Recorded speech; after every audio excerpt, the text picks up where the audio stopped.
dihadirkan dan dilihat oleh Allah dan para malaikat-malaikatnya.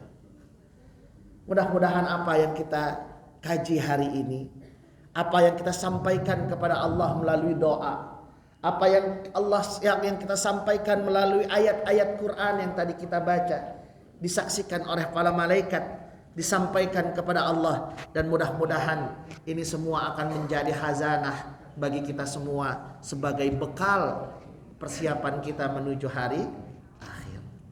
Karena sungguh ayahanda ibunda sekalian, Allah Subhanahu wa taala mengingatkan kita. Tadi subuh saya membaca akhir surat Al-Hasyr itu. Ya ayyuhalladzina amanu taqullah. Ya ayyuhalladzina amanu taqullah. Pertama Allah panggil kita semua tanpa terkecuali. Ya ayyuha, pernah saya sampaikan, memaknakan satu kalimat bahwa Allah memanggil siapapun kita, baik dalam keadaan iman kita dalam keadaan rendah, baik dalam keadaan iman kita mungkin ada dalam keadaan tinggi ataupun dalam keadaan sedang. Rendah misalkan tetap sholat tapi maksiat tetap terjadi. Tetap iman kita berada dalam sedang, mungkin baru wajib-wajibnya yang kita laksanakan. Bahkan mungkin keadaan iman kita berada paling atas sekalipun, serasa yang wajibnya itu kurang. Sehingga akhirnya diteruskan dengan yang sunnah. Orang kalau nggak tahajud nggak tenang. Orang kalau nggak duha kayaknya nggak nikmat, kayaknya nggak enak.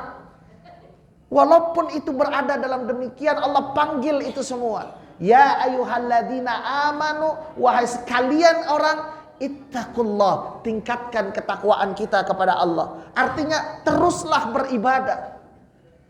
Karena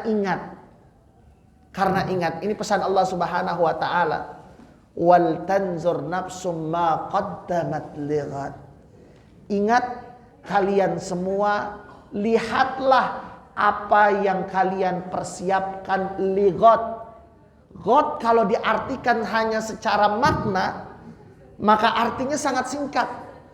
Ditemukan itu ialah persiapan untuk hari esok. Kalau diartikan hanya sekedar makna tafsir, hanya sekedar makna terjemah. Orang Arab bilang besok itu God. Kapan terjadi? God, gitu loh. Orang Arab tuh ngomong seperti itu cukup. Namun ingatlah di tengah kata-kata God, di tengah kata-kata besok, 4 tafsir setidaknya menyampaikan. Baik itu Al-Wasitnya Imamul Azhar rahimahullah Syekh Tontowi, ataupun juga Zamahsarinya Nalai Al-Kasyaf, ataupun Al-Qurtubi memaknakan arti God itu bukan sekedar besok, namun God itu ialah yang dimaksud hari kiamat.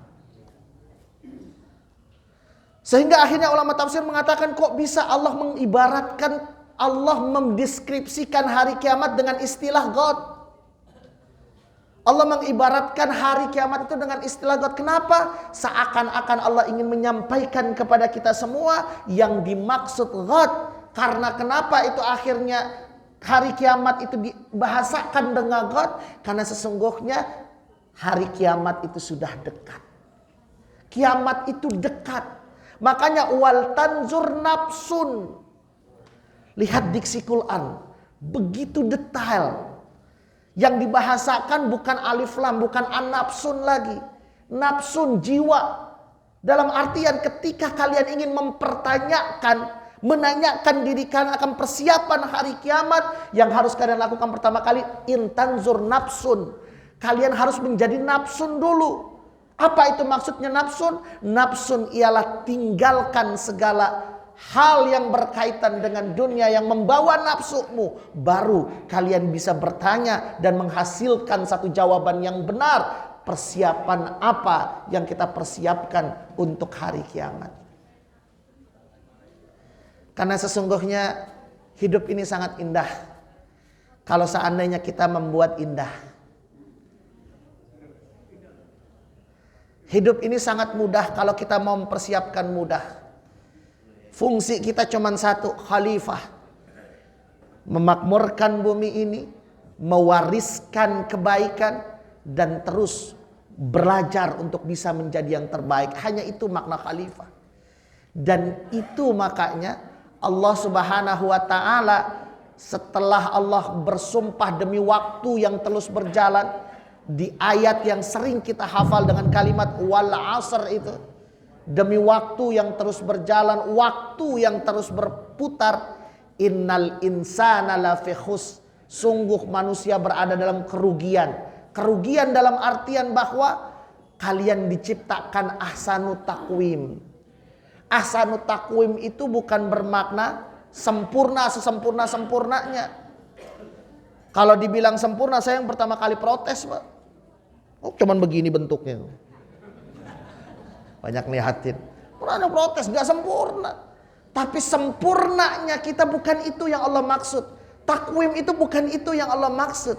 Artinya kesempurnaan itu memiliki fungsi. Otak kita berfungsi menghadirkan kebaikan. Tangan kita berfungsi membuat alam ini menjadi indah. Kita rawat pakai otokoman. Kita rahat tanaman dan segala macam. Mata ini berfungsi menyampaikan kepada otak untuk menghasilkan ide-ide terbaik. Sehingga memberikan penglihatan-penglihatan yang baik pula. Kaki ini berfungsi menggerakkan seluruh indera tubuh kita ke satu tempat yang diinginkan oleh Allah Subhanahu wa taala. Mohon tenang Bapak-bapak, Ibu-ibu, dengarkan Ustaz Sarah. Apa? Ya. Ayo bunda sekalian, sampai mana tadi? Lupa saya. Saking semangatnya. Gak apa-apa, Pak. Ya. Jadi intinya bahwa saya ingin menyampaikan bahwa kita itu nanti, makanya kalau melihat Qurtubi memaknakan khusr, mohon maaf, ya, innal insana lafi khusr. Khusr yang dimaksud itu bukan hanya rugi dalam hal urusan akhirat. Maksudnya ialah manusia yang sempurna. Kita ini kan bermula dari apa? Dari yang tidak memiliki apa-apa. Setelah itu memiliki kemampuan. Setelah memiliki kemampuan, akhirnya nanti kita akan menjadi manusia yang mungkin kurang mampu. Dulu bisa makan durian 1 buah, 2 buah. Sekarang cuma 1.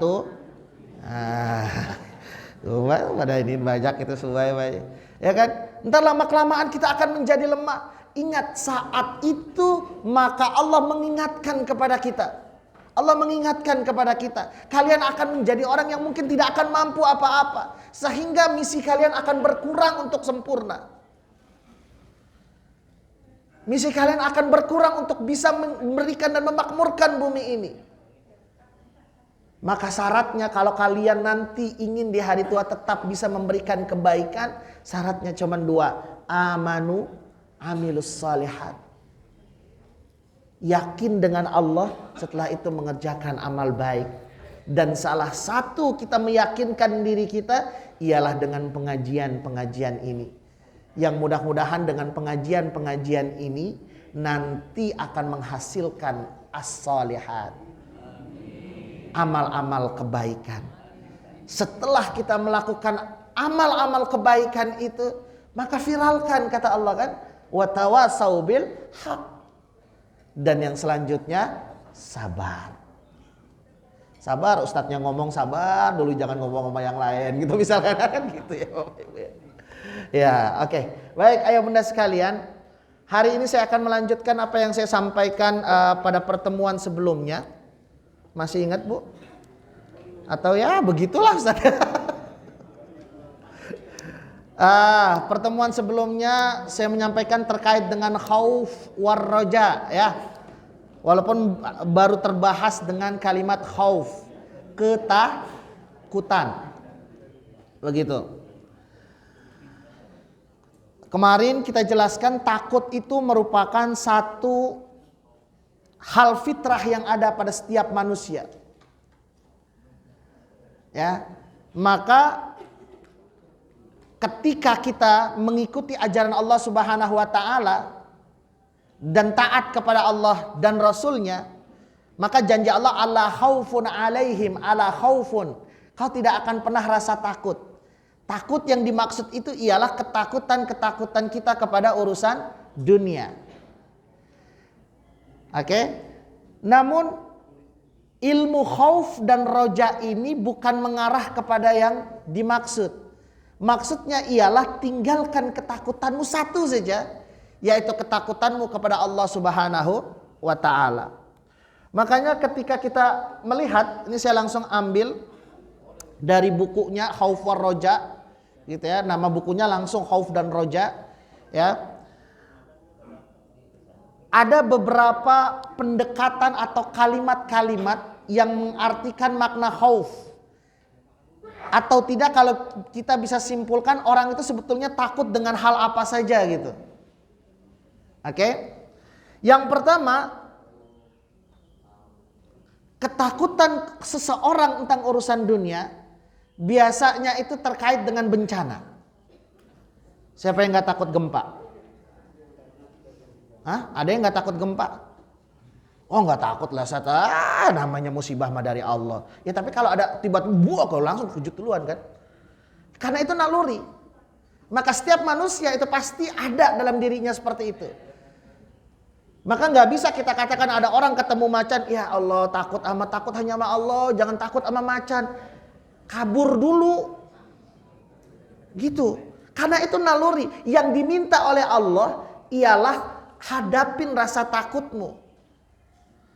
Nah manusia ketika berhadapan dengan bencana biasanya itu pun juga sama. Semua orang mungkin akan takut dengan bencana. Misalkan firman Allah Subhanahu wa ta'ala, ini kalimat khauf yang berarti bencana di surah An-Nisa ayat yang ke-83. Surah An-Nisa ayat ke-83. Yang punya Quran, apalagi kalau yang punya Quran digital kayak begini kan tinggal cek gitu. Gimana cek gitu ya? Salah. Baik. Ya, silakan dibuka surat An-Nisa ayat 83. Allah Subhanahu wa taala mengatakan, "Wa idza ja'ahum amrun minal amni awil khaufi." Nah, kalimat khauf itu ya, kalimat khauf ya, ketakutan yang dimaksud di dalam ayat ini itu maksudnya ialah ketakutan yang berkaitan dengan yang pertama ini berkaitan dengan peperangan. Karena saat itu ialah ini terjadi ketika perang Uhud. Jadi saat itu kaum muslimin digambarkan betapa besarnya kekuatan kaum kafir Quraisy. Saat itu banyak yang takut. Makanya wajar ketika saat itu mungkin banyak orang-orang yang munafik tuh. Gitu. Ya, itu yang pertama. Jadi makna khauf yang ada dalam surat An-Nisa 83 ini itu memaknakan arti peperangan ataupun juga serangan dari musuh.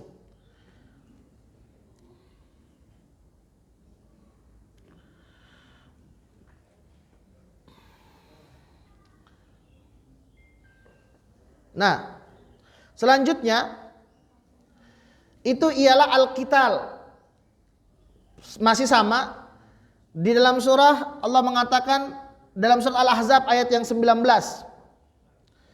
Fa idza ja'al khauf ra'aitahum yanzuruna ilaik